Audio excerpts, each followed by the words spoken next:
بسم اللہ الرحمن الرحیم۔ اللہ رب العزت کے نام سے شروع جو صاحب لطف و کرم والا ہے۔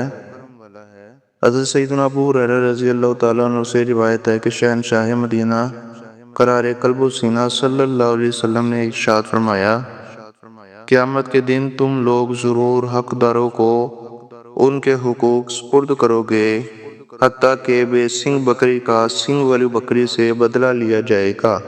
حضرت سیدنا عبداللہ بن عمر بن عاص رضی اللہ تعالیٰ عنہما سے مروی ہے کہ سرکار نامدار مدینے کے تاجدار صلی اللہ علیہ وسلم نے ارشاد فرمایا، مسلمان وہ ہے جس کی زبان اور ہاتھ سے دوسرے مسلمان محفوظ رہے، اور مہاجر وہ ہے جو اللہ عز و جل کی منع کردہ چیزوں کو چھوڑ دے۔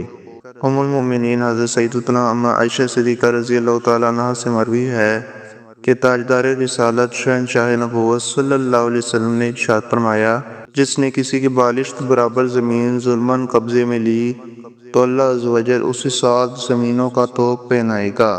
تو پیارے ناظرین، اگر اسی طرح آپ ڈیلی احادیث سماعت کرنا چاہتے ہیں تو ہمارے اس چینل کو زیادہ سے زیادہ لائک اور سبسکرائب کریں تاکہ ڈیلی احادیث آپ تک پہنچ سکے۔ فی امان اللہ۔